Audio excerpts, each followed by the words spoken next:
Well, good morning, everyone. My name is MightyStream, and I'm going to do your June the 9th Spiritual Principle Day in a meditation. Hope you're doing well this morning. Okay, let's go ahead and get into this meditation.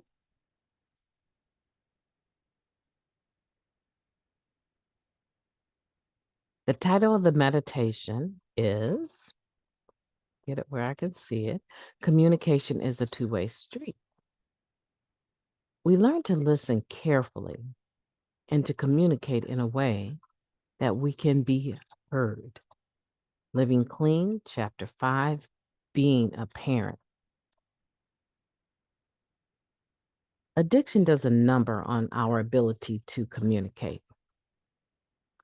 We can get so preoccupied with self-obsession that it's hard to pay attention to others, unless, of course, there's something in it for us. For many of us, the ability to hear the message for the first time, to truly experience the hope that our message offers, was a result of desperation. A member wrote, "The people who had what I wanted shared with honesty and vulnerability. They taught me how to save my life." We needed something different very badly, and the message of hope got through. We were home. And then comes early recovery. Minds racing, our bodies difficult to keep still. When I was new, I couldn't hear anyone. I couldn't hear what anyone was saying. Excuse me. One member wrote, "The noise in my head was just way too loud. I kept coming back and things started to get through. The slogans began to make sense. The fog in my head cleared away and I shared honestly. Others responded and I felt connected." Clearing out the noise in our heads helps us communicate better in all of our relationships. We learn by attending meetings, by connecting with our sponsor, by helping sponsees, and those lessons in communication improve our ability to communicate in other areas of our lives. Our growth improves our relationships with our partners, our parents, our friends, our children. Sometimes we simply shut up and listen. One parent in recovery shared, "I couldn't get my child to listen to me, and my sponsor reminded me it's a two-way street. I should try listening to my child more."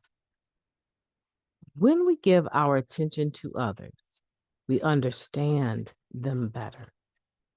If words fail us, we speak through our actions. Recovery thrives on vibrant, two-way communication. I will listen with an open heart and share in that same spirit.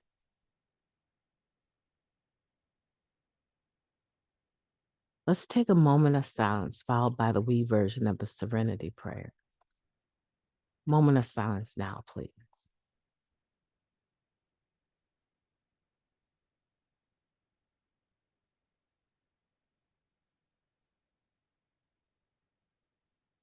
Thank you.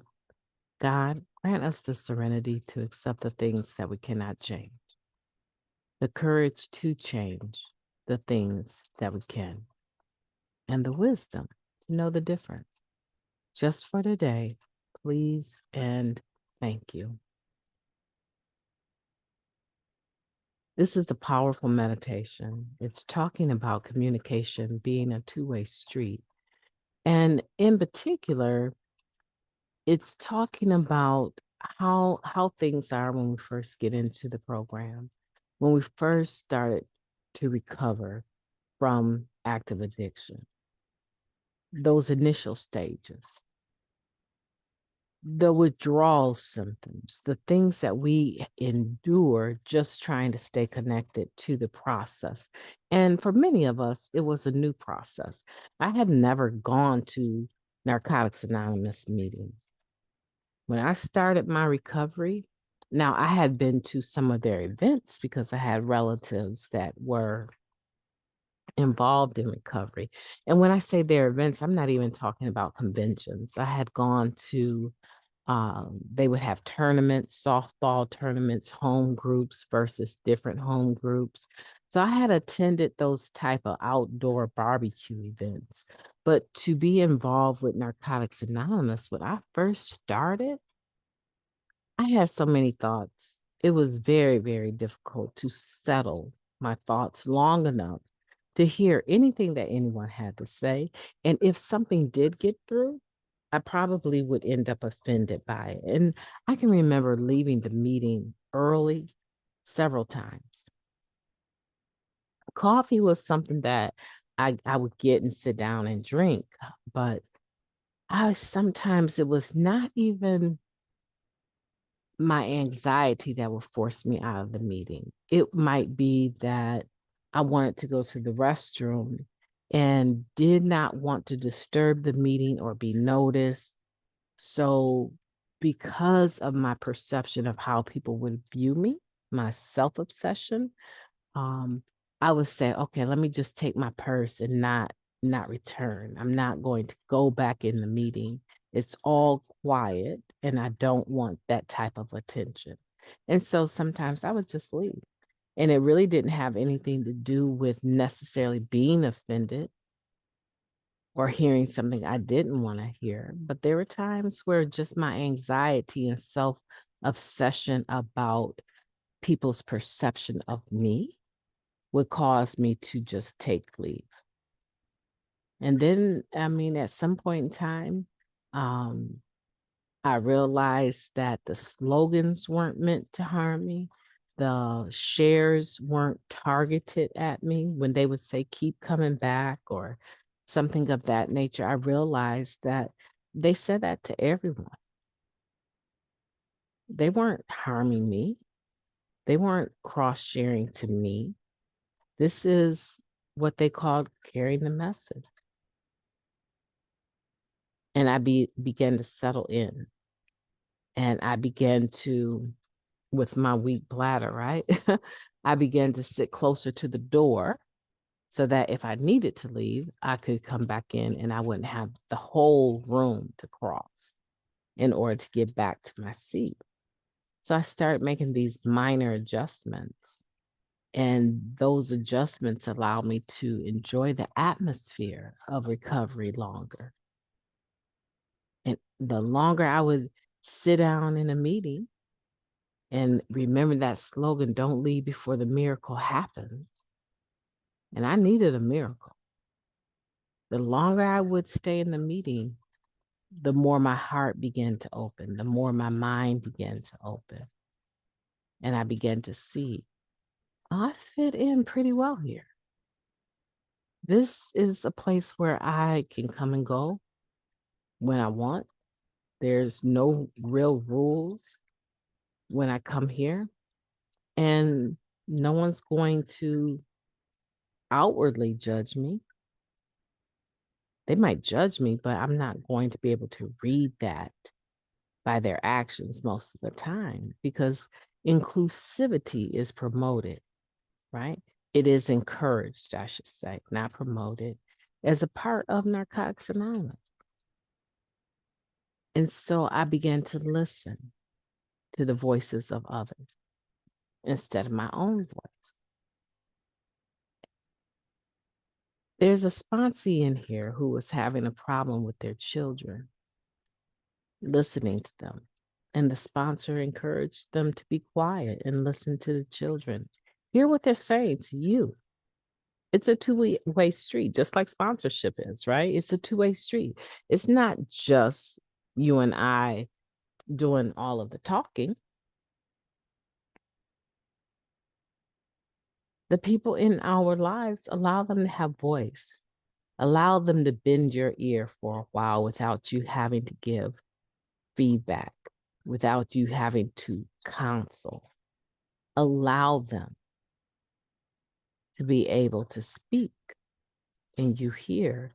And as they begin to see that you're equally as interested in them as you want them to be in you, they will begin to trust and open up more. And that is what I call a relationship, right? A relationship, meaning that something that is going back and forth, at least between two people, right? It's going to go back and forth. For instance, a relay race is, generally speaking, something that is,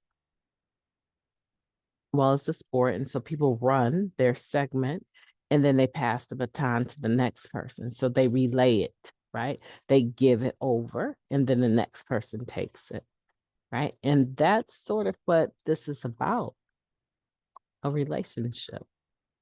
You have the floor, you're speaking, you pass the baton to speak to the next person. They do their thing, they pass it back to you.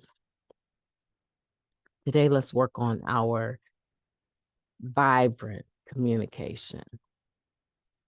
Let it be a two-way communication, no matter who you're dealing with. Some people discount young people. Young people have a lot to say. Children have a lot to say. And there's a lot of peer pressure they're under. In my city, a teenager just got shot in the head and found in the alley